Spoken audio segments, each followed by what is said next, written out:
Welcome back to the Scare Value Podcast. Pete, we are heading back to Indonesia. I still don't have an Indonesia joke.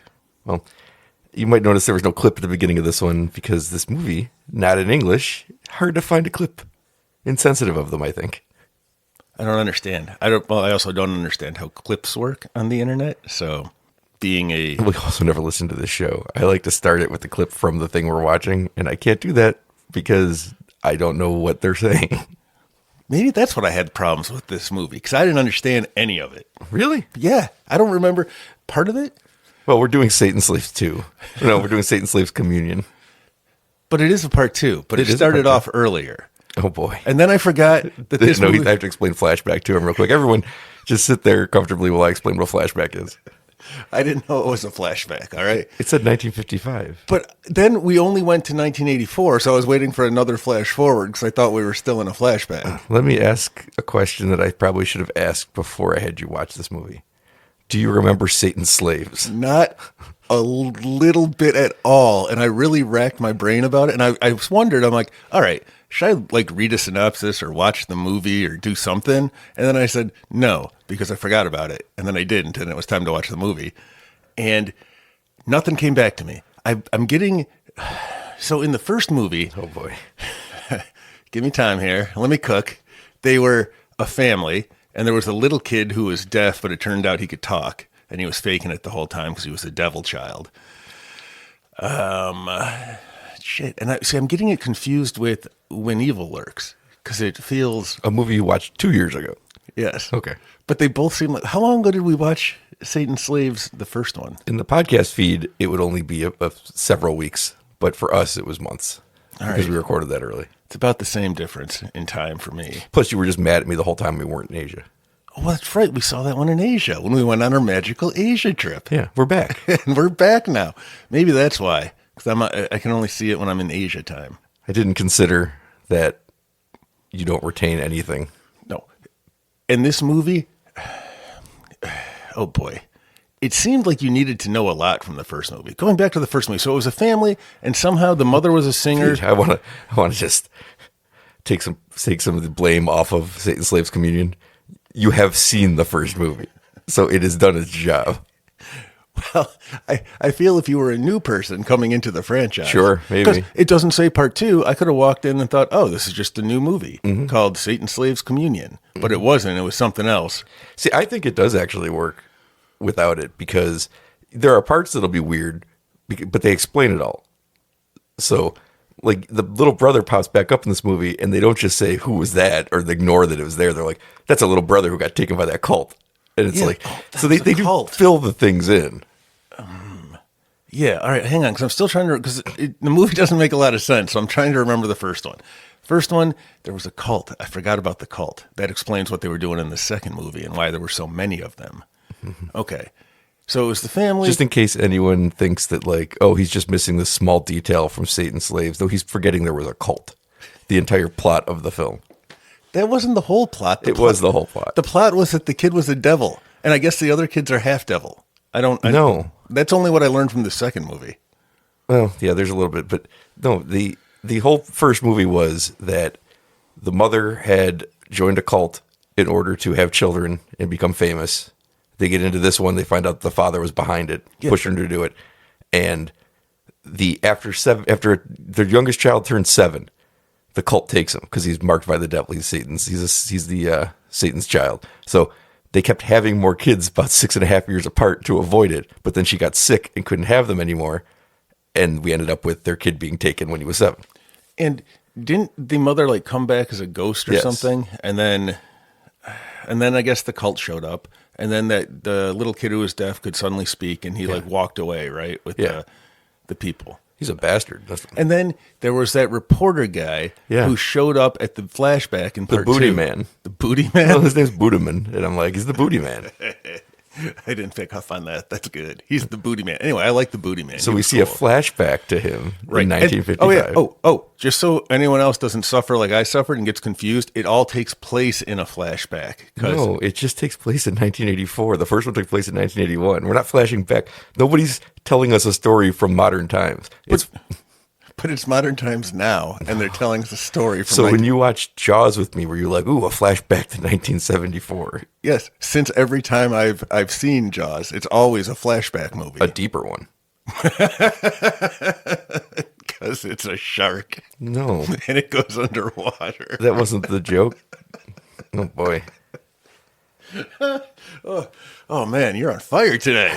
All right, so I got the synopsis for part one. I remember now. Shit. No, I don't. Again, you don't remember if I just had to lay out the plot to you. I remember. The father came back at the end. He was like, "Welp." Oh, wait, that was the one too where they're like, "All right, problem solved," and then you're like waiting for the taxi that never comes, Yes. and then like more bad stuff happens. Was there not a religious guy and a kid Yes. who died on a motorcycle? Yeah. Okay, because there was a religious guy in this movie too. He was, but he was also just like the building manager who just happened to be religious. Dude, he was creepy as fuck. He was. There's a a scene in this pedophile, movie. I think. There's a scene in this movie where he asks the oldest son of this family to go alone upstairs to check out this elderly couple and that are dead. And he's like, I have matches and I have a flashlight. And then you don't see him for about 15 minutes. They do something else. It cuts to him. He took the matches, but this kid didn't deserve to survive. Prior to that, do you remember the priest guy is like, "Hey, we gotta split up. Do you mind going up there?" That's the same thing I just told Yeah, you. but do you remember what the kids like go to? How do I get out of this? What did he offer the priest? Oh, a massage. He's like, "Oh, look, I have long, supple fingers." Yeah. And the priest was like, "No, not now. We Not a gotta priest. He's the guy. He's like the building manager. No, he was a priest guy. No, he just was very religious. One of the things It's that the these same thing. Satan slaves movies is about how this family isn't very religious in a land that is very religious. It's been a theme of both movies. Is it? Yes. I guess I missed that part. Yeah. All right. So anyway, so now we're at part two. Now I'm caught up. There was a creepy. He was. I a priest. guarantee you he's not caught up. So now we start in the double flashback. Well, this is. Oh my God, you're right. It took place in 1981. Now it's 1980. It was that was another bit of confusion. Oh, there's a bigger piece of confusion that if you remembered the first movie, you would be very annoyed about. It's not one of those. This is The Crow, and we made it one day before Halloween. No, it's just a choice that made zero sense to me that it happened, but it did. So I guess we'll have to get into it. The end of the first movie, the thing you didn't like about the first movie is that suddenly this other young couple is there, next door neighbors to them in their new apartment. Yeah, and they put them in there. And you're like, time for a harvest. And then they're dancing around, and you're like, I don't understand. But they don't live in that same apartment anymore, Pete. They moved. And they said we had to move because we had noisy neighbors. But I think they just moved within the same apartment because those people come back at the end of this one to their apartment. So I think that they literally moved from like this floor to this floor. I think that's correct. Because they're crazy neighbors who are cultists. Or maybe not. They hint that there might be something different going on with them at the end. They're an intriguing couple. Are they, though? Yeah. And we see a picture of them in 1955 and they haven't aged. So there's something. Is that what we were supposed to see at the end? Oh, boy. Because it was just a big blurry black and white picture. Yeah, it was them. I couldn't tell. If Okay. you're going to make me try to identify a person, don't make me pick it from a black and white picture with 30 other people in it. Because I won't be able to do it, I guarantee. Okay, you just wanted a picture of them standing there smiling, Yes. dressed the same, You know with a what- thing that said, this picture was taken in 1955. Maybe like a New Year's Eve party or something. 1955 New Year's Eve party, but only them in the picture. It would help. Could you catch like an arm of someone else? Or is it like, well, who's that supposed to be? In these kinds of movies, probably. Won't matter when we get to, if they ever make it Satan Slaves 3, and it sure seems like they're going to, Sure does. you won't remember that you saw that photo or these people or that this took place in an apartment or that there was a Satan Slaves 1. Well, it depends on how quickly they come out after the second one. Well, it's already been 3 years, so it's not that quick. Shit, I guess I had a couple of months really to come out with one before I forgot about it. They had less than a couple months because we did that a couple months ago, the first one. Well, that's how long oh yeah, you're right. This was the 2022 sequel to the 2017 Satan Slaves by writer-director Joko Anwar. It does start with the flashback to the Booty Man Yeah. in 1955. I thought he died in the first one. He did not. He got them out just like he does in this movie. Who was he writing a letter to the whole time?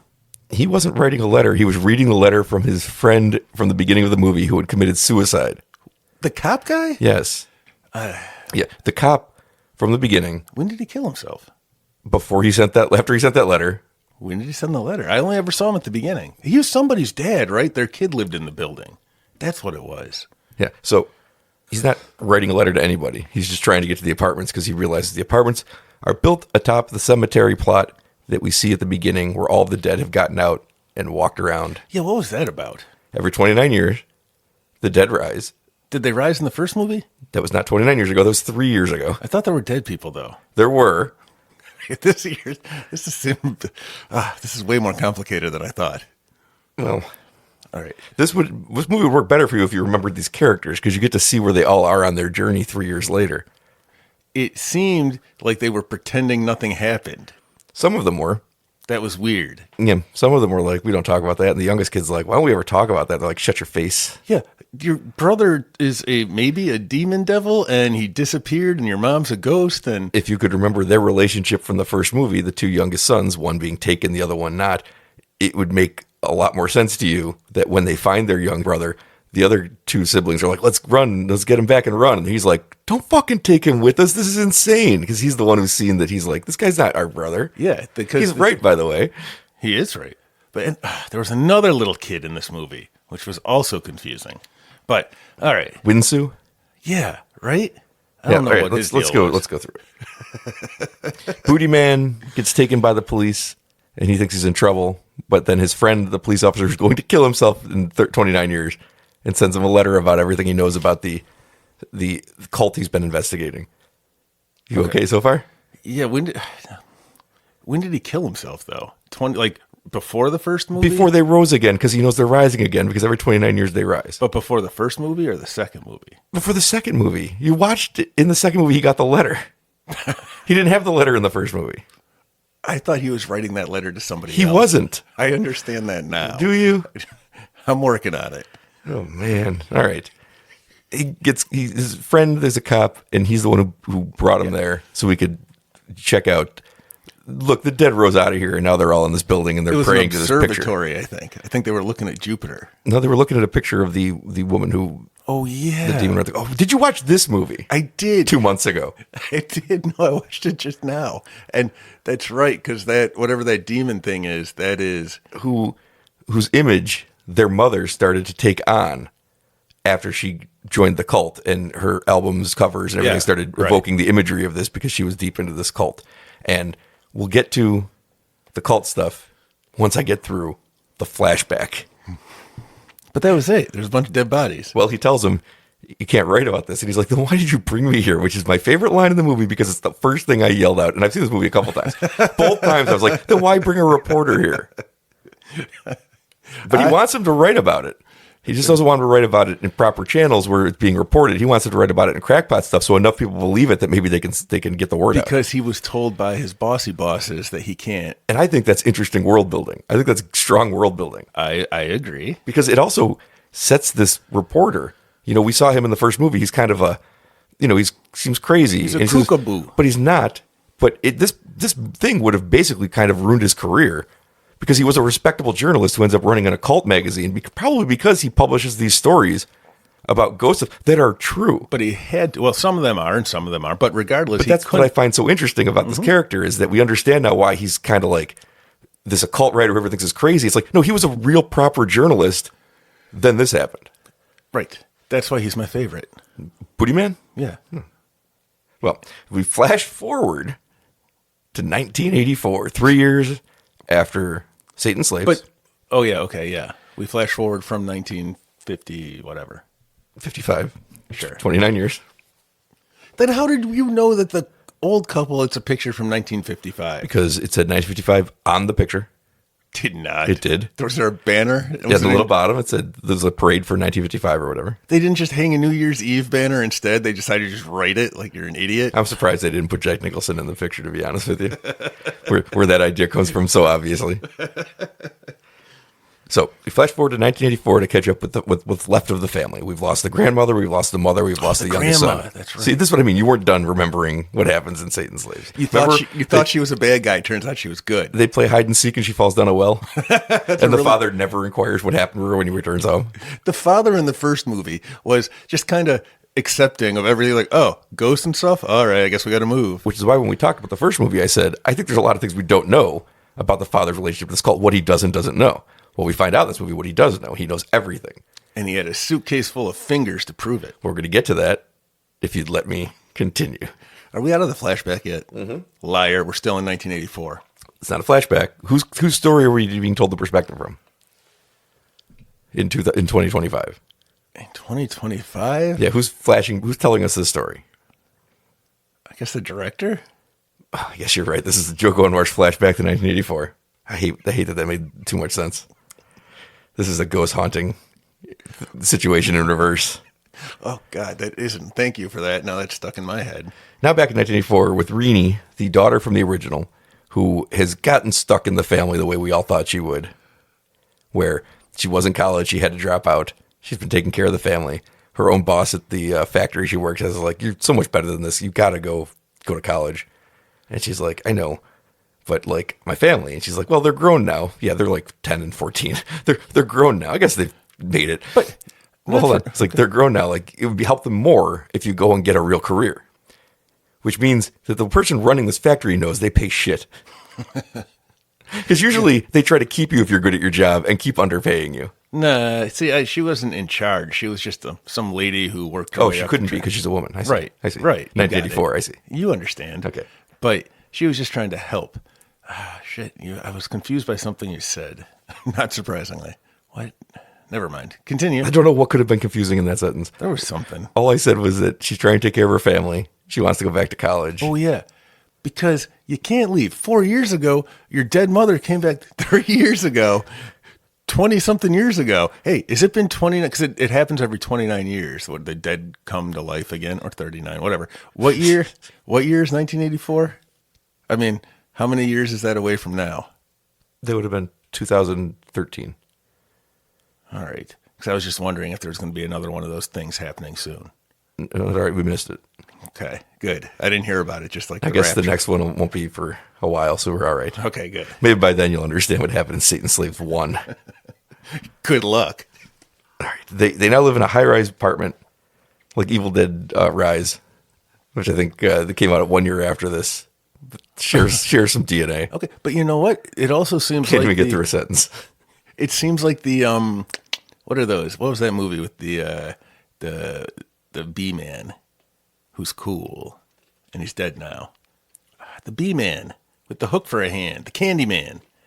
The Candyman. Yeah. It was like the Cabrini Green. Yeah, Cabrini Green. It was a lot like that because it was it seemed like, hey, this is where we stick everyone who's poor and this is where they live. Yes. Also like those mega rises in Judge Dredd or those mega city buildings. Sure.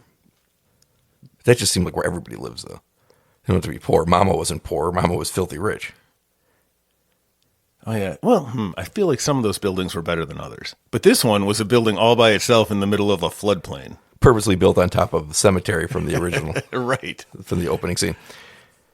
Next to it, I wrote it was next to, because I'm a little confused about it, because they're digging up stuff pretty far away from the building. How big was the cemetery? It didn't look that big in the opening, but that's fine. I think they drove through the woods and it was all over. We got, who's left? We got the dad, who's still working his mysterious job, doesn't tell nobody about it, which I pointed out in the first movie, even though it wasn't overtly directed at. They have no idea what he does for a living, even in the first one. He just disappears from time to time. Like, the mother dies, like, well, got to go to work. He was a vacuum cleaner salesman. We never figured out what he was, I don't think. You got the older brother, Tony, who gets a crush on a girl in the building, who has a creepy guy that's after her. But he's not really creepy. He ends up not being creepy, but he is in the beginning. I think he tries really hard to be, but then all his bros like say she disses him about living with his mom, and they all laugh at him. Yeah, and then he's afraid of his mom. Right, and then he tries to be all hard, but really he's He friends. does? Yeah, he does. She was pretty cute. I don't think I'd try that hard. Yeah, and she was a lady. I can't remember her name, but she was the other lady. Tari. Tari? Okay. Like Atari. Like Atari, the video game. Right. System. What's the video game Atari? Is this like your favorite comic book character's X-Man? Yeah, Yeah. he is. Nate Gray, right? I don't know who He that came is. back from the Age of Apocalypse. His name was X-Man. I think he became like the X-Men Wait a minute, Jesus. Age of Apocalypse was the 90s, wasn't Yes, it? They were doing shit that lazy in the 90s? He's back again now, That's too. that's like 1960s shit. What? Jesus? Spider-Man, X-Man. Yeah, well, yeah, no, he was Batman, around Superman. in the 90s. But you got to understand, he was extreme in the 90s. You know what? It's cool now if I time travel back to the 90s. Yeah. Which you I'm not get going to do. The 90s wasn't cool. The 90s was the most faux cool of all time. You're crazy. I lived through it. Yeah, I did too. Yeah, but you don't remember it. I remember think I went to an amusement park once. And we have Bondi, the younger brother, who has some young friends. One of which we see just get belted across the face by his father for not having dinner ready. He walked a long way to do that. Just to hit him. And then his sister's like, oh yeah, what does the dad say? He comes up, hits his son, and he's like, what the fuck? Your sister's hungry. Why aren't you making her dinner? And the sister's like, I'm not hungry. Like, shut up. Yeah.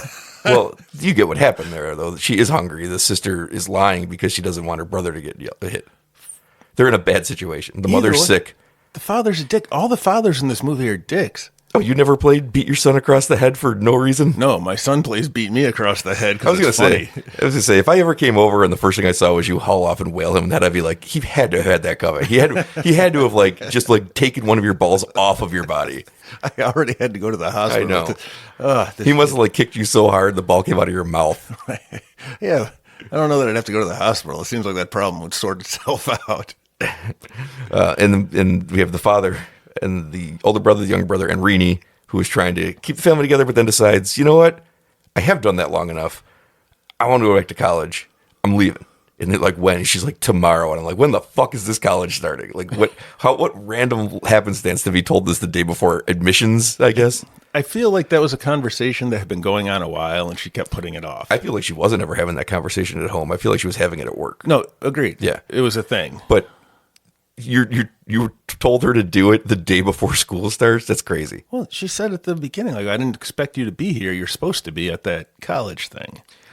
Bondi, the young child, says something at the beginning of this movie that is the most profound and correct thing I've ever heard in film. She's like, you guys will be fine. Dad takes care of you and financially, stuff like that. And Bondi's like, well, I'm going to grow up. I'm going to be a gigolo. And she goes, gigolo's job is to make other people happy, and you yourself are going to be miserable. Is that something you want? And he goes, isn't that every job? Yes. And I went, oh my God. That's right. That's the most profound statement on work culture I've ever heard in my life. But it's true. We're all horrors, Pete. And there's a storm coming.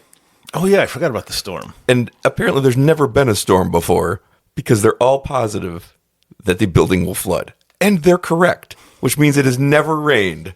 In the, 50-something years. Well, they've been there for 3.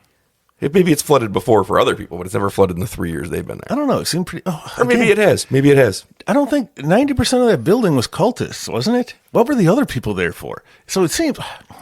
Maybe we should start this from a macro level. I need to figure out what... The reporter's questions. What? Huh?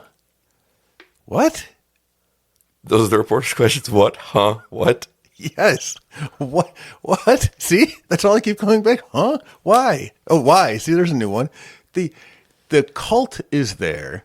They already have Satan's baby. They collected them. Mm-hmm. Do they collect them do they have multiple Satan's babies? Because there's another little kid running around. I'm guessing that everybody who joins the cult has the same kind of deal where their youngest child will be taken at 7. But he seems to be the king shit in charge. Right. Maybe, but they're all definitely, maybe they couldn't all have children. They weren't close enough to that Ramadan picture or whatever her name was, the demon one. Yeah. But even after having watched the second movie, sketchy though my memory is, it seems like their goal was to do what? What were they doing at the end? Who? Why were they there? The cult and the little demon, the Antichrist. What was their end game? In this specific movie? What was it? What were they trying to accomplish other than just be weird? It seemed like they wanted to kill the family. No, it didn't. I didn't get that. It did, because the rest of the family gets saved by the booty man. Well, one of them doesn't make it out. We'll get to that at the end. Okay. I feel like I'm not going to understand, though.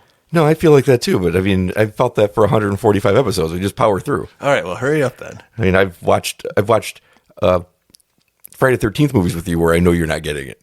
I understand all of those movies. A little boy named Wisnu is almost eaten by a garbage chute. Something that actually pays off later, which I was surprised by. Yeah, that was cool. But oh my God. Look, why was the building trying to eat that little kid? Wasn't he on their side? No, why would he be on their side? Because he was talking to the other demon kid. they're like, hey, man, let's be buds. And they like high-fived in their secret language. Right. I'm just going to need you to stay quiet for a while. He brings multiple bags of garbage to the garbage chute at the same time. So does Rini in an earlier scene. Why? What are they doing with the surplus garbage bags? Are they just sitting in their house waiting for somebody to take them out? It's down the hall. Why wouldn't you do it bag by bag? I was so confused by the fact that two people did the same thing with like 3 bags of garbage. Based on that limited evidence, I think that door is always shut and they don't want to walk down the stairs to that creepy floor 7, I believe. They don't want to go down there, so they wait until they just can't stand the stench of all the garbage that piled up and then make their trip. They stop. I'll accept it. And they try. Well, they don't want to take the elevator, Pete, because we get an awesome elevator scene in this movie. Yeah, we do. But that was later. No, that's coming up next. All right. The elevator's stuck at the top of the building. Inside the elevator is Wisnu's mother and... Wisnu? Winzu? I think it was Wisnu. I thought so too. That's Winzu. what I said. So why did you say it to me like I said it wrong? Everybody go back and listen to that. I said Wisnu and he goes, Wisnu? I think it is Wisnu. And I'm like, that's what I said. All right. Wisnu's mother's in there. So was Whistler's mother? Bari's in there. Who's Bari? The father of the family we're watching. Call him the father. The father's in there. And the father being in there is brilliant because you think, well, they're safe because he's in there. Wisnu's actually in there. He gets out. Yes. They manage to get him out when the thing is kind of stuck between floors. He's the only one that gets out. But before the elevator car falls down the shaft, 4 little girls see all the coins that have fallen to the floor underneath the elevator, and they all jump into the elevator shaft and start collecting the coins. One of them has the presence of mind to look up and say, hey, that elevator's coming down pretty fast. And she gets out of there. She's the only one that gets out of there. And then she gets caked in the blood of her 3 friends who get smashed by an elevator, killing everyone inside except somehow for the father. Yes. And he doesn't even remember how he survives because he blacked out. That's what he says. Yeah. And they never go back to answer that. I think that he can't be killed by that because the cult needs him for their sacrifice. But how do they stop him from dying in a... How do they beckon Wisnu into the garbage chute? That's what I'm asking. I don't have the demon answers for you. This is a fucked up place, Pete. That's on top of a cemetery. The dead are going to rise. Okay. All right. Keep going. So now we got a lot of dead bodies in the building. Yeah, because they can't leave because of that storm. So a storm rolling in that is going to flood the building and knock out the electricity. And night has fallen. They are in some bad situation. Like that. Yes. Took one scene. You know why? All right, packed up and ready to leave to, well, now we have dead bodies everywhere. They're all going to rise. It's dark outside. The electricity's off and we're all flooded. That's what she gets for trying to leave. She should have known better. Her father was sketchy as shit. They just went through, I don't know. You know, this is why I think it's like When Evil Lurks, because it's just kind of accepted that all of this supernatural stuff happens. If a ghost came back and stole my little brother, I'd take it a little more seriously. I couldn't just pretend that things were normal. So I'm assuming that this stuff happens. They're like, oh, look, it's a shroud ghost. We went over this in the first movie, though. Did we? They know that's not their brother. But he was kind of his half brother. It was their brother for 6 years and 364 days. It's still a half sibling. That counts. Now he's not anymore. Brother's got a hug. Because he's Satan's son. Yeah, but they had the same mother. They did have the same mother. Right. So half siblings. I understand how it works. We see her terrible record. Remember that? Remember hating her music? I do. It seemed I couldn't remember. You said that was the first way you knew she sold her soul to the devil is because that music could never be popular. Yeah, that's right. That's true. So Rini goes to help Wisnu with his mother because there are religious rites that have to be performed on these bodies, which is one of the things I find most interesting about watching movies from another culture is that we would just be like, great, take it away. Take it away, boys. And tell me when the wake is. That's kind of how it goes. Yes. It's like, oh, we'll schedule the wake for Saturday. We'll take this body out of here right now. See you later. And then you just go to sleep. I found a body once. That's what they did. They're like, here's your receipt. I'm like, thanks. Bye. Maybe they didn't give me a receipt. But I was like, so what happens? I'm like, oh, people just take care of that. And I'm like, sounds great.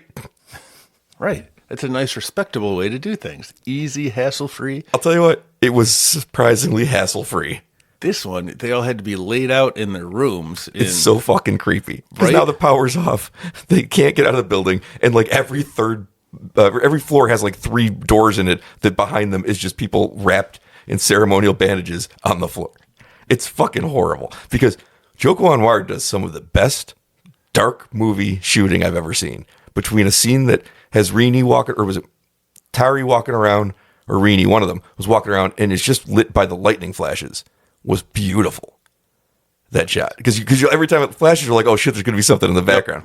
And the shot where Tony stupidly takes the matches, that means he's just lighting matches around the room. Very cool. I know why he did it. Narratively, it makes no sense at all with a flashlight. And you could have actually done the same effects with the flashlight, but it is cool when he's lighting them and you're like, something's going to be in the fucking background. And he does it by candlelight. There's some of the coolest. It's the same trick, but it's done in so many different ways that you don't get tired of it. It's such a well shot movie with the lighting.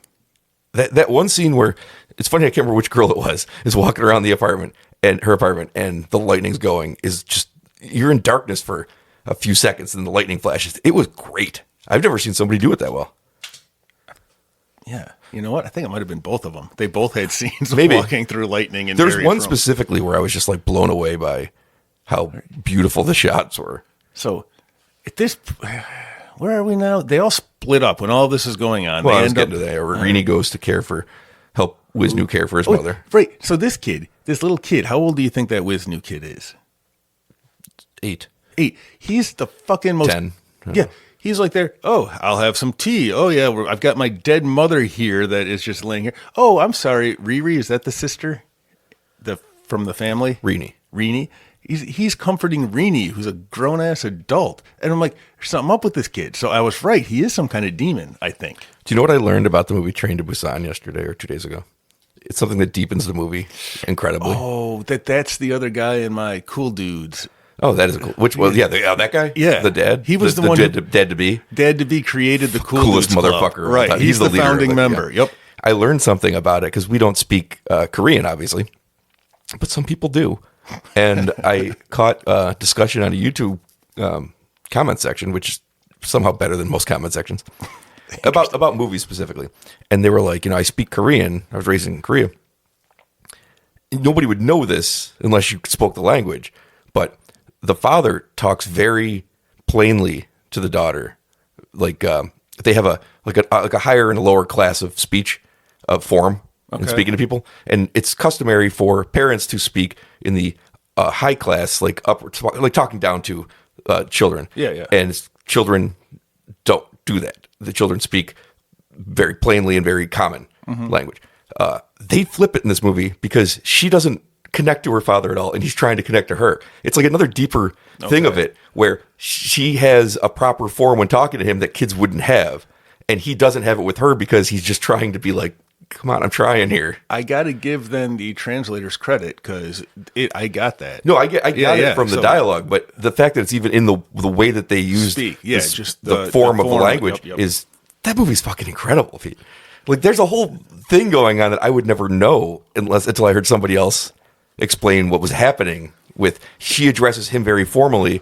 He doesn't address her formally, which is the opposite of the way that it is in the culture, because she doesn't know this man. She doesn't feel like she knows this man, and he's just trying so desperately to be like, it's okay, I'm okay. It makes me sad. It makes me sadder all over again.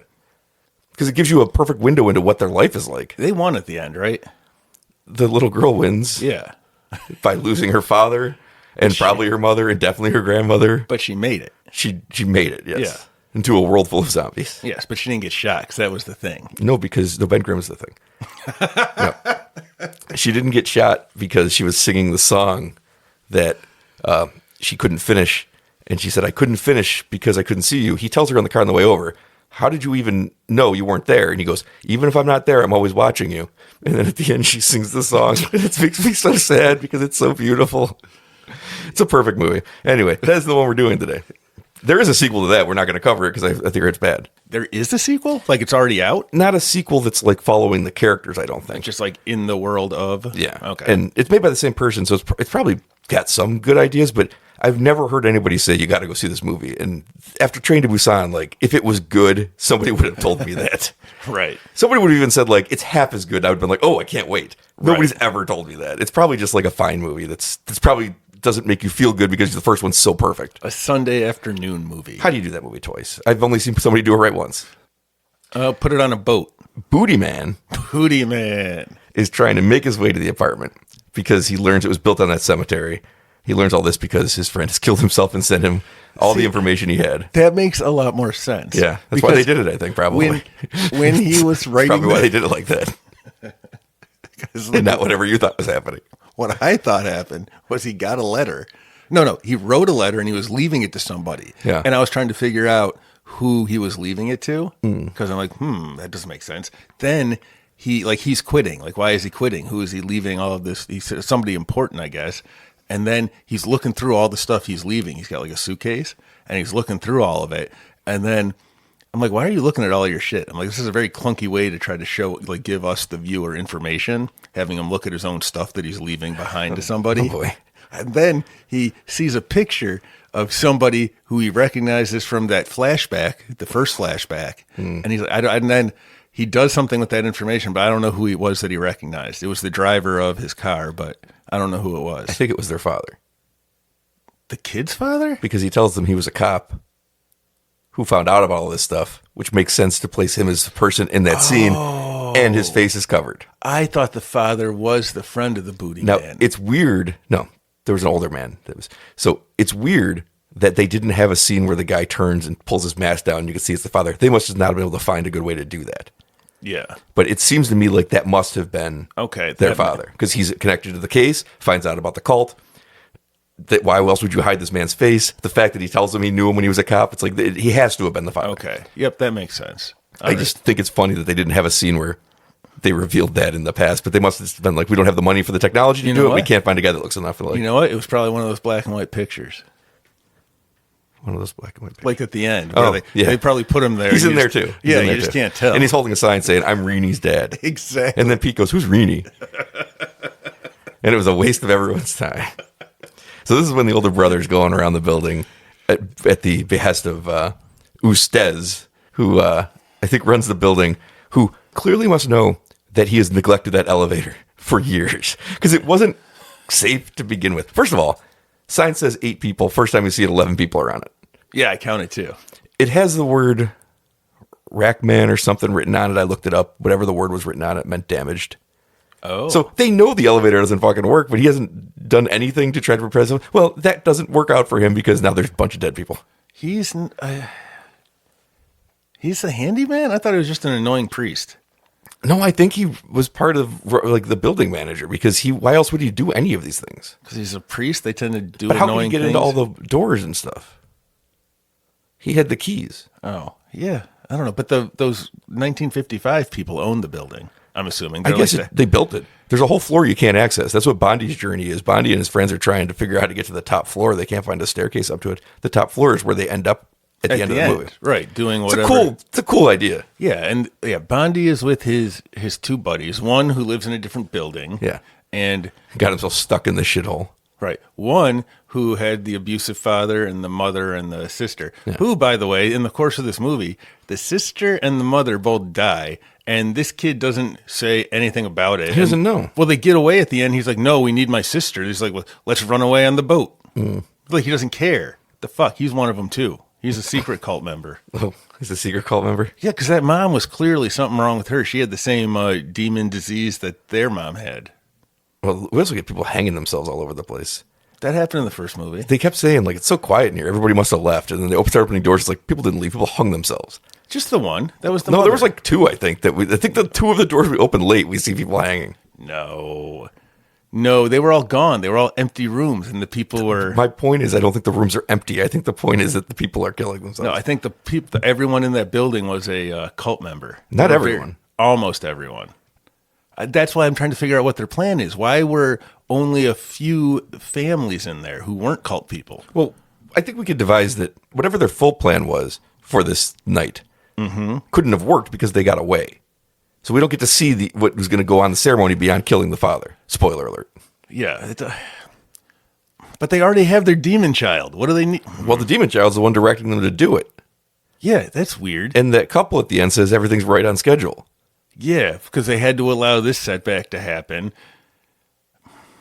But what are the sides? It feels like, well, no, I don't know what side that couple's on because they said people won't understand what side we're on. They said they're on their own side and they're 1,000 years old. They became more interesting in that moment, didn't they? No. It's just, you know what it got? Because then they escape, right? At the end. We're not there yet, Well, but yeah. They escape, and the Buddha man, he's Cool like, shot, too, paddling away from the building. Yeah. I don't know how they did that one. Right. I don't know. Matte painting, maybe? I don't know what that means. You know, they put a matte picture behind it. Who's Matt? Graining. Oh, okay. And they're paddling just in a regular lake, and then they just, in the background, stuck that picture. You think that's how they did it? Because it looked perfect. I'm like, well, they didn't flood the area. Yeah, and then it says, "Don't have a cow, man," like in the ether around them as they paddle away. No, it was very cool. You've made me forget my point entirely, though. Oh, then I've succeeded. All right, going on. The older brother's doing one thing. He's up there with his matches because he's an idiot. Oh, yeah, he's doing whatever the priest says because the priest is like, "No time for sex now, little boy." Although I appreciate the offer. We have to like go do stuff with dead bodies. The match, he took the matches, Pete. He took the matches. He's like, I got a flashlight, I got matches. I do like that. First off, fuck the adult for offering the child matches. Like, dude, fuck you. But that's how they roll. It was a solid 10, 15 minutes before you get back. And then he starts lighting matches. And I'm like, you gotta be kidding me. It had to be on purpose they waited that long. It had to, because it was funny. The first time he sparks the match and you see his face, I'm like, you've got to be kidding me. You took the matches. It was funny. It was very funny. I don't know if it was intended to be funny, but it was very funny when he does it. But it had to be because they wait so long for the payoff. And he's up checking on this old. What they're doing is they're going around and making sure all the windows are closed and nobody's getting leaked on and rained on. Yeah, just checking the bodies because the bodies have no one else. Yeah. And he gets upstairs to the 13th floor, of course. And the old couple's laying there on the ground. He closes the window. He's lighting his matches to see things. They turn to look at him at one point. That's cool. It was very cool. And he's pulling them out of the way of the drips and stuff. And it's like, why is he in charge of any of this? This kid has a problem with helping. We established that early. He says yes to pretty much everyone. Was he that way in the first movie? He gave away his motorbike to the Ustad's son. Oh, yeah. And then the Ustad's son immediately died on it. But he did it for the right reasons. Imagine if the creepy priest in this one was like the brother of the priest in the first one. Don't know what that would add. I don't know. It's just fun. It's a continuation. Let's do a fun role play. You be the creepy pedophile. I'll be the little kid. And I want you to ask me to help you out because your back hurts to go up to the 13th floor and check on this old dead couple. So go ahead. Hey, little boy. How you doing? Okay. Yeah, it's not scary in here, right? Well, I mean, a little bit. Well, my back hurts, right? And you're always safe with me. Should I get the lotion? Trust me. The lotion would be good. Here. I'll show you where it hurts first. See, it's not so much here. That's not your back, though. That's more of your upper, like. Let me pull my pants down so you can see exactly what I'm talking about. You see this area right here? It's got like a little brown target. Why is it growing? That's my tapeworm. Oh. I was talking about my bunghole, young man. Then why aren't you turned around? That is an interesting question. Did you have something you wanted to ask me? I am a priest. How dare you? Such impertinence. I banish you to the 13th floor. What's up there? Bodies? Were you going to ask me to do something? I was confused why you stopped me here. I am too. I was stopping you for sex, but you've said no, I think, and you keep asking me to ask you a question. I feel like I didn't say no, but go ahead and ask your question. How supple are those long fingers? Oh, these fingers? Yes. Plump. Plump? Like little sausages, little Vienna sausages? But long. Butt long. Here, my pants are off. I still feel like there's something on the 13th floor you want to ask me, and I'm not getting it. Go upstairs? Question mark? Go take care of the bodies. Do you want the matches or do you want the flashlight? Oh, okay. I want neither, and here's why. Because 3 years ago, I went through this. I'm just going to go sit in my room for a while because I know what's happening, and for some reason I don't want to express that to anybody. Right. Wait. How? What? that was the end of the role play. I wanted to just get to that. Got weirdly off track though. Do you see? Those were the reporter's questions. They come flying out of the mouth instantly. I was waiting the whole conversation for him to go, oh, no. I've had my fill, thanks. Let me tell you about 3 years ago when I lost my grandmother, my mother, my little brother. Right. It's insane. I think that's what kept confusing me. It's like this is just kind of accepted in this world. When the one girl, what's the one who had her own apartment? Terry. She runs up to the priest guy. I think it was the Or priest. Tari. Sorry, Tari. Atari. Yeah, the Atari. She runs up on her little console legs and she says, I just saw a shroud ghost. And he's like, oh, well, you don't have to be scared of them. You have to be scared of what? I'm like, they just accept it. So I'm like, all right, I guess this must be a world where there are demon cults. No, it's a world where he tells her nothing, only fear Allah, nothing will hurt you. And you go back to prayer. And she goes to pray and then immediately gets terrified by specters and because she ghouls had and an ghosts. abortion. Yeah. And that's what gets her damned, I guess. I don't think it matters. I think that the whole point of all of these Joko Anwar Satan Slays movies is that religion is shit. And it's why I think it's so funny, is that it does pay the respect of the religion by bringing it up, showing you the rituals, doing all that. But at the end of the day, he's like, I don't think Joko Anwar is on the side of the religion. So why? He makes the heroes of the movie agnostic at best. Okay. The Booty Man never talks about religion. He talks about occult shit. Yeah, there's a lot of... The family doesn't believe in anything, even though they've seen true evil. They haven't turned to Allah after what happened to them 3 years ago, which you think they would. But there seems to be at least a legitimate devil or a demon of some kind. Something. There's There's Satan. Well, we don't know that religion is a thing. No, we know that it's a thing in Indonesia. We don't know if it's real, though. And it's a thing that's a part of these movies. Follow me here. If there's a Satan, that means there has to be a God, That right? does not mean that at all. What?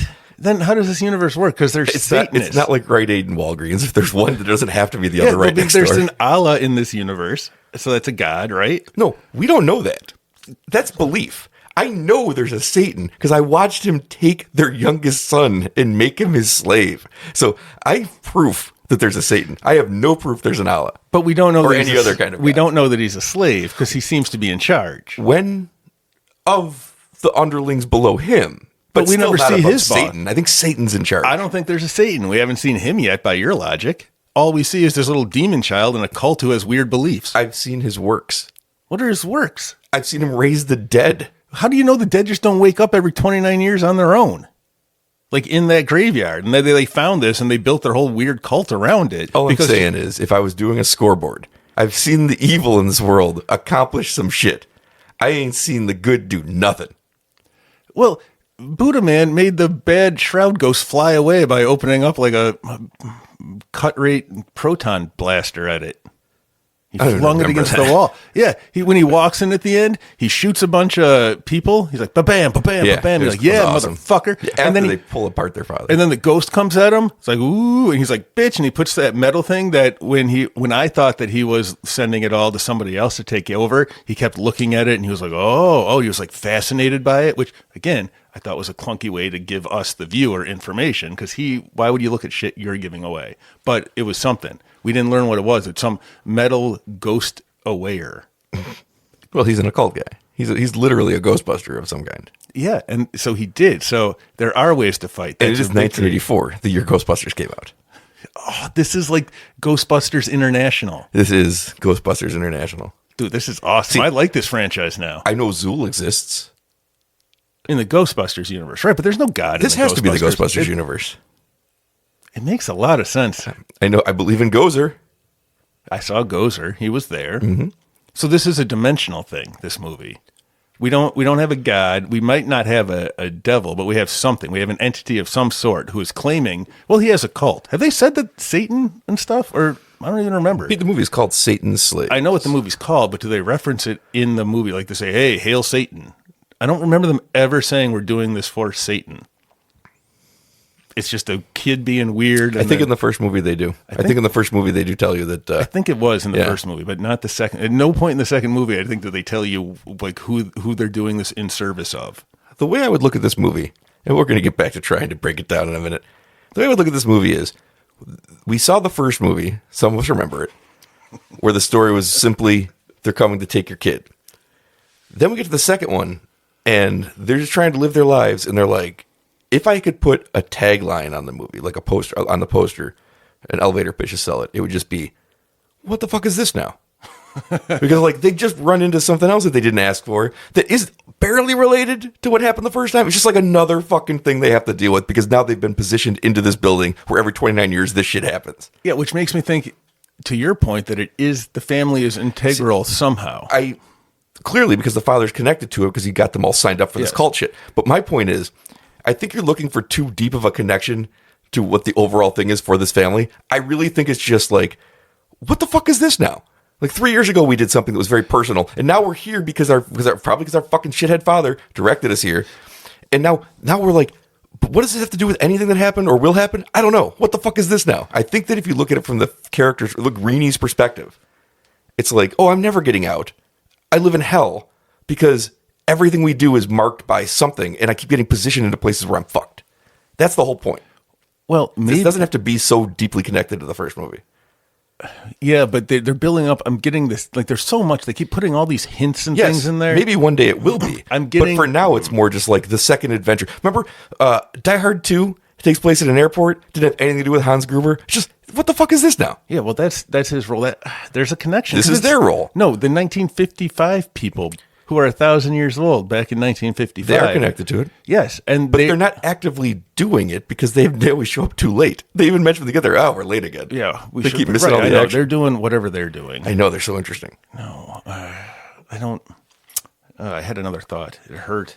Well, the younger brother and his friends are checking out the lower floors before they're trying eventually to get to the top floor. Why were they wandering? Oh, they were just wandering around being kids. Yeah, well, they wanted to see if they get to that mystery floor they couldn't find any access to. So they start right at the bottom. And they're like, let's see if there's any way up here. And they start going into empty apartments. And they find all these photos of the cult gathering every 29 years. In one apartment. And on April 17th is the day, which today that we're watching is April 16th. 1984, and the last time was 1959. And because Pete's bad at math, I will now explain that 1984 is 29 years after 1955. And we know the dead rose in 1955 in the opening. And now the building is lousy with dead people. But then they went back to sleep. The dead people woke up, walked into a building, then went to bed. But we know that they're coming back, though. It seems. I mean, I use we loosely there. I knew they were coming back at that point because I knew it was 29 years later. All right, so did I because they told me, but the one kid was like 39 years later, and then they made fun of him, and I'm like, fuck you guys, math is hard. I noticed that.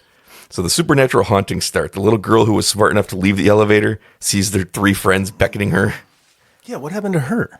She goes home, and her creepy mother is there, and then I don't think we see her after that. No, that's when she just disappeared.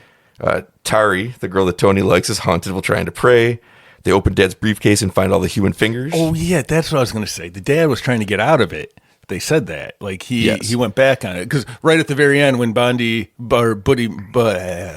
booty man is driving everyone away on a boat because the whole building's flooded. Yeah, he explains that their father was a police officer who found out about the cult. He gives us everything. Just this giant exposition, just like this info dump. Why are you mad about it? Because. What else you could do on the boat? Well, why didn't you make me understand that earlier? Because I still don't know. Because the booty man hadn't gotten there to tell anybody. Yeah, he went away. He's standing there when he gets off the train. He spends half the movie waiting at the bus stop. Yeah, and then the 1,000-year-old 1955 guy is like, I heard there was already an accident. That's a cool scene. Is it? It is a cool scene because he's like, I gotta get to that apartment because it's a matter of life and death. And the guy, I gotta get to that apartment because it's a matter of life and death. And the guy says, oh, if you talk about that elevator, it's already happened. He's like, what are you talking about? He's like, I heard. Buddy said that an elevator went down there. A bunch of people died. And he's like, oh, it's going to get so much worse than that. And then it cuts away from him forever, which I really enjoy. He said his friend at the police station. We're back to that now? Yeah. That's what he said. Booty Man. You know what's going to happen? This series. Do you? Yeah, it's going to get to part 5, and it's going to be like Hell House 5. Just, here's all the lore that you didn't understand. Let me tell you the difference between the two. I would be interested in what they have to do, what they have to say in this one. I'm sure that's what the people who made the last Hell House movie thought. There are people who are interested. You know what they never explained in that movie? What? What the guy in the first movie pulled his friend over to talk about and then cut the camera and then we never find out, except he stays. They're out of money. I assume that, but they never say it. Look, you don't have to explain everything. They just made a whole 5th fucking movie where all they did was explain everything, except they never told me what they cut the camera for. So don't tell me you don't have to explain things. I said, halfway through the movie, I was like, at least maybe I'll get the explanation for what the fuck happened in that movie. Because you're right. I know that's what happened, but I'd like some confirmation. Oh, shit. Because it felt like they knew the idea wasn't strong enough to keep him there. So they couldn't show it. So they had to put some mystery around it. But because, I'm sorry, I'm leaving. I think we're about to die. Hey, man, if you leave, we're going to have to go out of business. Okay. That's not going to keep me there. So if they cut it, you're like, what could he have told them? That's a lot of good points you're making. Guess I'll stay. Got to get this fright house off the ground. They knew they didn't have a good reason. Okay. So he tells them, his dad was a cop, found out about the cult, made his mother join the cult because that way she'd get pregnant and become a star. And it didn't take long where he's like, oh, shit, I want out of this.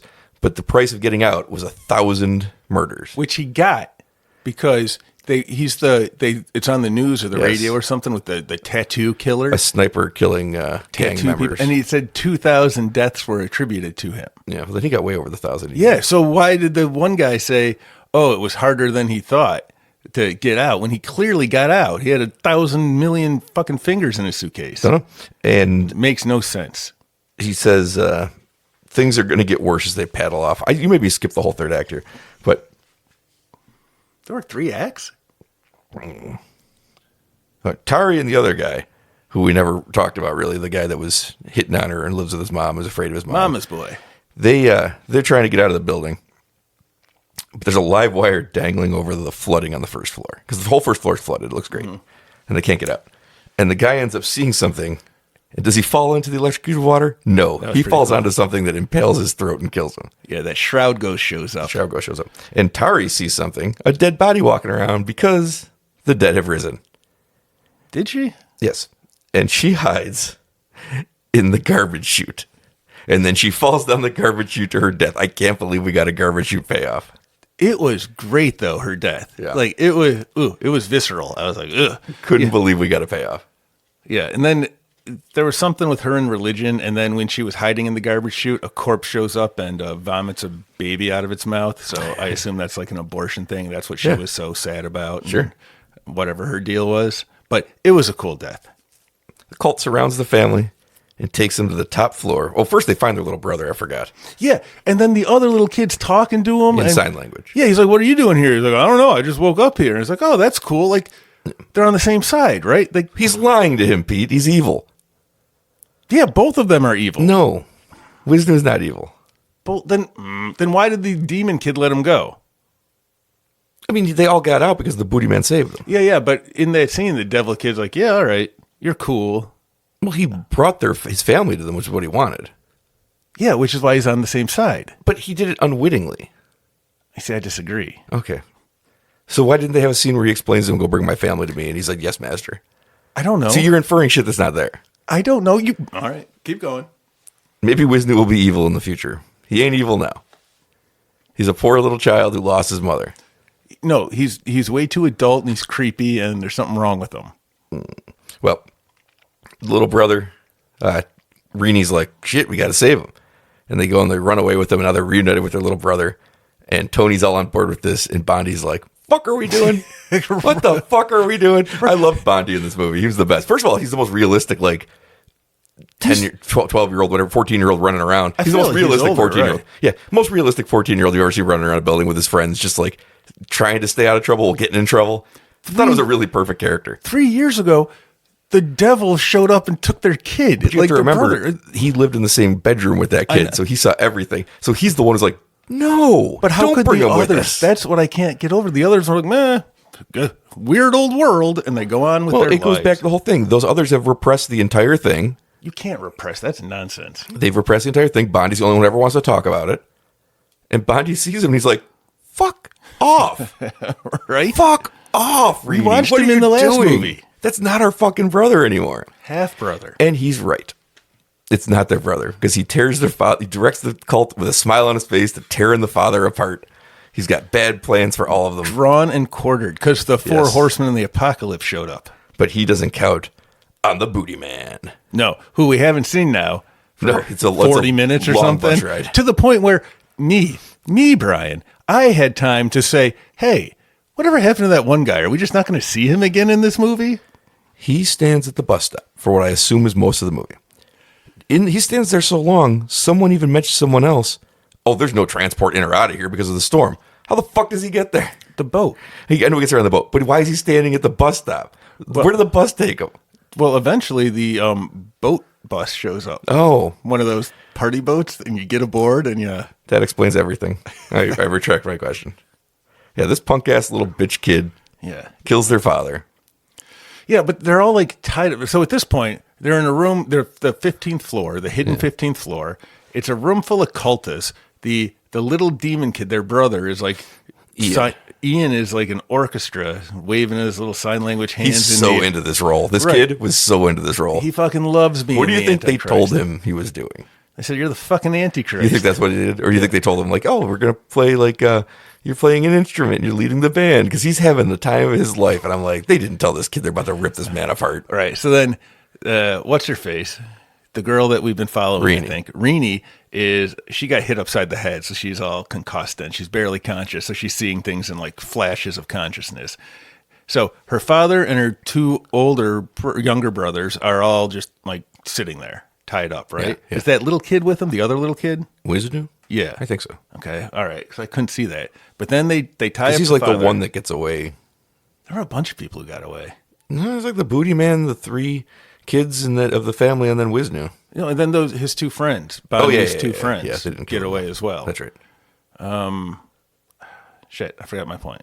Anyway, and then the other two are tied up, and we don't know what's going to happen. They tear apart the father. The four horses draw and quarter him, and then we don't know what's going to happen next because that's when the Buddha man shows up. Yes. Okay. All right, I'm with you. I remember this.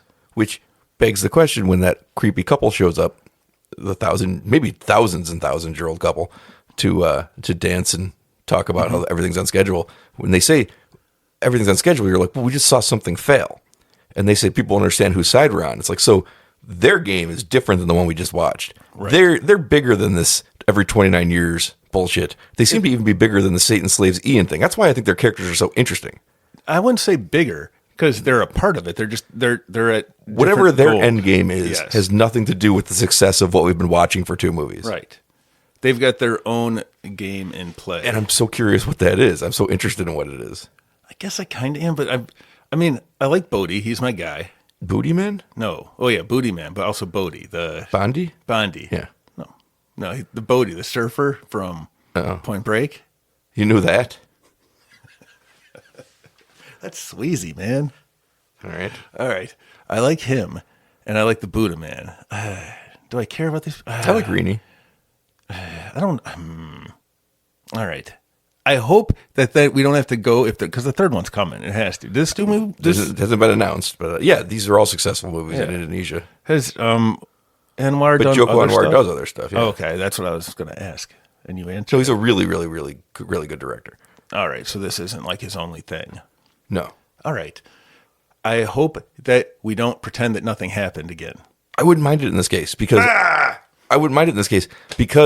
of what the couple says at the end of the movie, where this was not consequential to them. If we're going to go off in a direction of figuring this shit out, then I don't need that to make any sense because the whole point of it is it didn't matter. It's just, again, look at it like Die Hard 2. Like, what the fuck is this now? No, but The movie should be called What the Fuck Is This Now? They brought them to that apartment on purpose. But that purpose is not the greater purpose of whatever is happening in the plots of this franchise. They're clearly aligned right now. This with was the a evil. side quest. Right. No, they're working with evil, but they're doing it. They don't share the same goal. They're doing it for now because they're using the evil for their own advantage. You know what Wicked what is if they're doing? angels? You know, Wicked is doing it for good. Boo. New trailer came out. You want to watch it real quick? Nope. Nope, he does not want to watch it. I can tell. Nope. Sometimes I can't read you. Sometimes I can. I think you do want to watch it. That sounds horrible. You can see the Tin Man in it. I want to see a real witch movie like the Wyvich.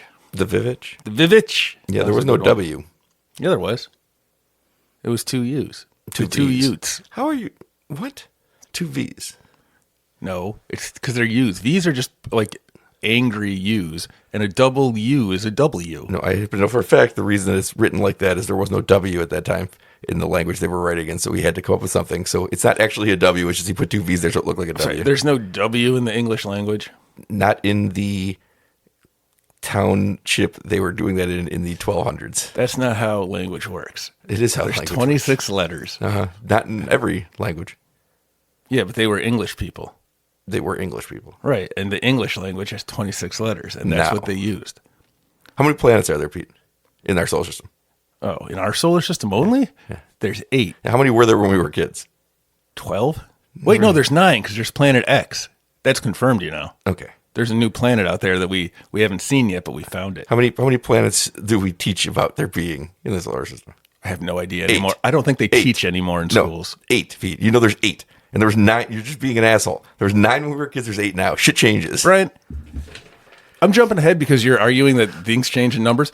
In the credits, there were the 4 horsemen of the apocalypse played by 8 people. It doesn't even make sense. There's 4 of them. Horses have front ends and back ends. You've had Halloween costumes before. Yeah, but there were horsemen. Yeah. Oh, maybe it was the 4 horses and the 4 people. Those were the horse. Oh. Was one of the names Secretariat? No, but there were a lot of single names without last names. All right, never mind. Objection withdrawn. Okay. You got Nick Cage shit? Oh! Is it still October? Can I do my Halloween Nick Cage facts? Yeah. Okay. Wait, is this the last one? This episode the last one before Halloween? No. Or, okay. So then I got to pick a different one. When he was a little kid for Halloween, he dressed up as Batman one year. He had a Batman costume, but he lost the cape to it. You can't do that, right? How lame would that be? So his mom gave him a green plaid blanket, and that's what he wore as his cape for Halloween. Oh yeah, it's Halloween time. You see it? I see it. Do you see the connection? Do you know how bad he must have felt having to wear that's not Batman. That's like Scottish Batman. Oh, Batman Inc., just like Ghostbusters Inc. Just like Ghostbusters International. That's what Inc. stands for, right? All right. I just feel dumber when I walk out of here than I do when I walk in. I don't know what that is. What? I like to think anybody listening also feels dumber when this is over. Well, remind me to tell you about my thoughts on AI and how we shouldn't be... Alan Iverson? No, it's Albert Einstein. Just because he's the smartest person there is, we don't have to make computers that try to be him. It's Pete. Spell Einstein for me. I know that he was Frank's brother. Frankenstein. I understood. Oh my God. That was Satan's Slaves Communion. Credit check. Oh yeah. There were so many, Brian. This was I don't even know what to do. Well, first off, I think we cracked the mystery of the 4 horsemen of the apocalypse. Thanks for the assist. I was struggling. Did you know that in this movie, the radio... Oh, I can't read my own writing. The radio broadcaster, the radio caller, and a bus passenger were all played by Joko Anwar? I did not know that. I did. I didn't know what he looked like. From watching the credits. I think it was just a voice in 2 of them. Understood, but if I would have saw it... Okay. All right. There was no best boy, but there was an office boy. Oh, a new one. That I had to say. I think there were a lot of problems on the set with thieving because there was lots of guards. Camera guard, lens guard, lighting support guard, Trinity equipment, parentheses, Barracuda guard, dolly guard, lighting guard, splash bag guard. That's just the thing in the urinals that keeps the splashback from happening. Well, it got a credit. And I was thinking that it was a theft problem, and they figured out who it was, and it was the publicist, because they had 2 credits, the publicist and then the head of publicist. So I assume he was the thief, and they lopped off his head, and they made his head go back to work, talking about the movie. Like Bondi said, work, man. It fucking sucks. Right? I can't believe that little kid busted out that knowledge. Just his head. All Kid's right. never worked a day in his life, and he understands it.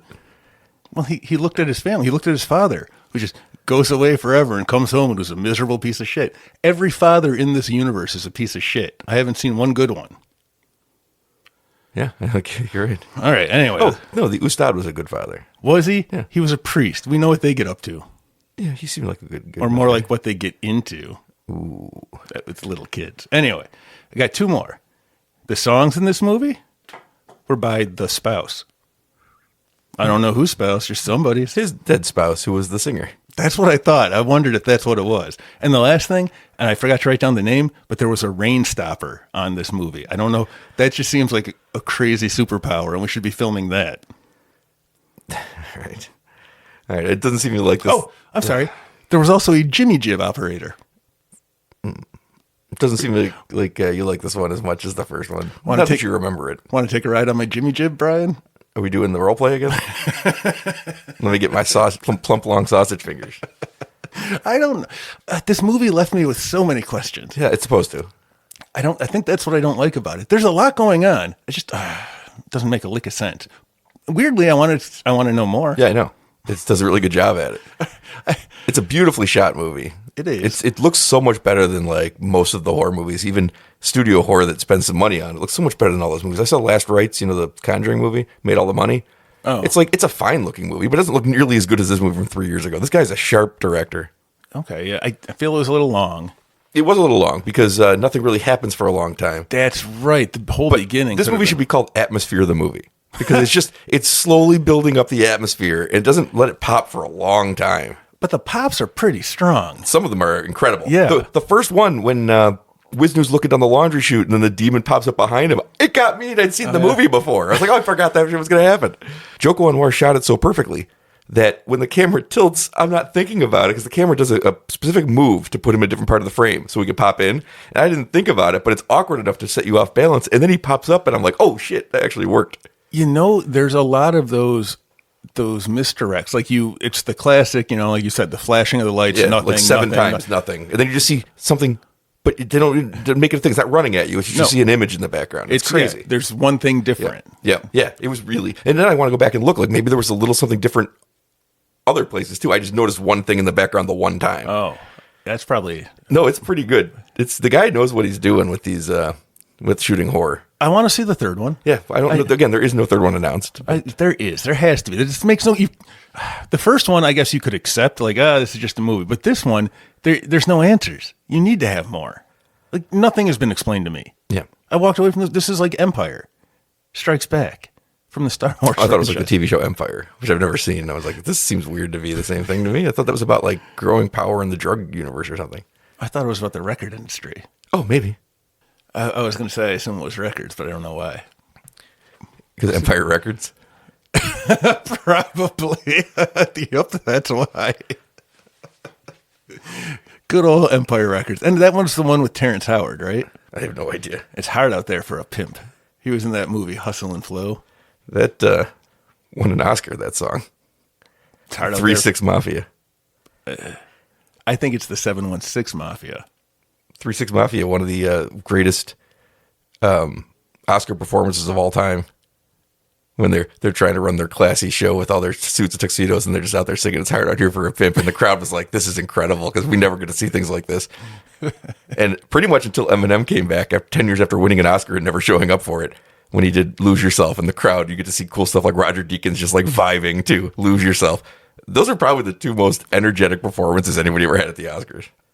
I didn't even know they had performers at the Oscars. They usually let somebody do their song that's nominated for Best Song. Okay. So when that gets nominated, they're like, okay, but usually we just have like people standing in gowns singing their song because that's what we always nominate. And they're out there doing a whole stage performance. And it was awesome. And the crowd was like, this is fucking incredible. And then it won and everyone was like, this is amazing. What year was that? It was so long ago. I don't remember. The last time there was fun to be had at the Oscars. No, the last time was the Parasite year. When everything that won was the right winner and it was cool. And then the pandemic happened and they reset. Yeah. Because it's boring now. It is about the hip-hop and entertainment industry. Hip-hop hooray. What's next? I think it's going to be a new kind of episode. Ooh. What's a new kind of episode? Well, remember how we did those when something new would come out, like Evil Dead Rise? We did a week of, or Scream 6, we did a week that was like, hey, we're going to talk about the whole franchise. Okay. Before leading up to it. But we get stuck because we don't get a lot of franchise endings coming up. We didn't do it for The Conjuring. I guess part of it's on me for not doing it. But we could have done it for Megan too. I wanted to do, we did an episode on Megan. We did a watch along. But we could have done both movies. No, we do it before. Okay. It's a flashback. We're doing flashbacks. Oh, I get it. So I want to do those episodes because they're one of the most fun, I think, to do.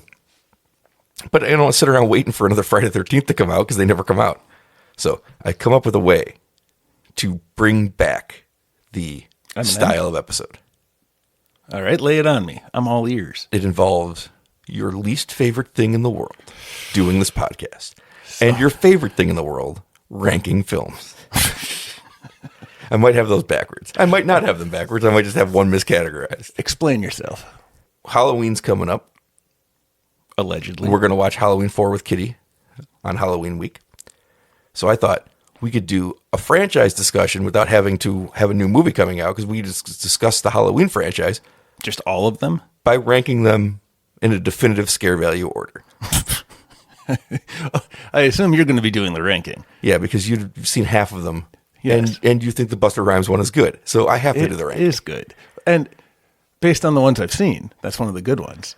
It's not. I know which ones you've seen. It's the worst one you've seen. Nonsense. Well, we're going to get into it. That'll be fun. Okay. All right, then. So, I like this idea. Franchise rankings Halloween. But it lets us do, since there's never a new Friday the 13th and never a new Nightmare on Elm Street, never a new Child's Play, we can go and do episodes where we can discuss the franchises without having to wait for these things that never happen. You're saying we can do all of the different franchises. We don't have to just do Halloween. No, we'll do Halloween next week, and then we'll do other ones when we just feel like doing other ones. I thought we were just going to do Halloween. You thought the podcast was just changing into a Halloween podcast where every week we would talk about like Star Wars Minute. We'd talk about 1 minute of Halloween.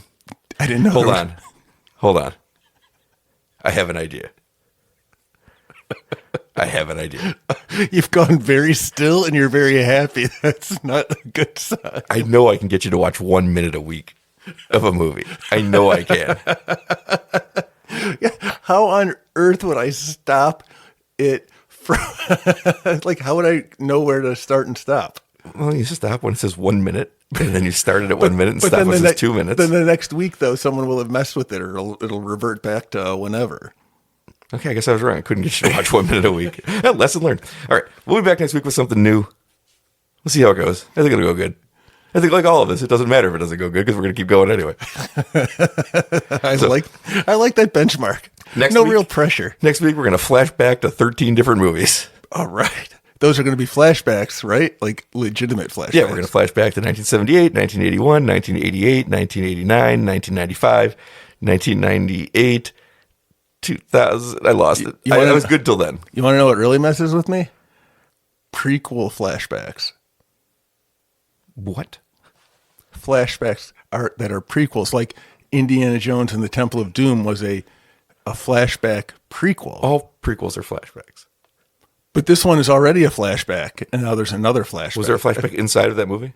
No, but the whole movie is, because it's a prequel. It takes place before the first movie. The first Indiana Jones and the Raiders of the Lost Ark is not a flashback. Yeah, it's a flashback. But you think that movies set in different time periods are flashbacks, but you also think movies that are just older that were made at the time are flashbacks now. Well, now, yeah. Like Jurassic Park was set in 1950. So what happens with a future movie when it hits? So like when Terminator 2 was set slightly in the future, did you watch it on the day and be like, finally, we've caught up?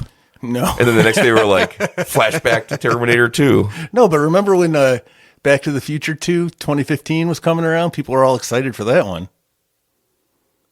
Hey, and remember there was that Jaws, the hoverboards, and there was the 3D Jaws. And then, you know what? We're even fucking better. 10 years later, and we have 4D Jaws. Yeah, it was pretty great. Right? So it was kind of onto something. It wasn't. And now I guess... And you're not either. All right. Next week, Halloween franchise rankings. First time ever. Pete's seen half of them. He's going to argue for that Busta Rhymes movie, and I can't wait because that movie is straight up trash. And then he won't remember one thing about it except for the Busta Rhymes kung fu line. Was Jamie Lee Curtis in that one? Yeah, she was. Okay. Was Joshua Jackson in that one? He was not in any of them. You brought this up before. You've tried shoehorning this man into the Halloween movies. All right. Well, we'll find out next week. We'll find out next week. All right. We'll see you next week. Happy Halloween.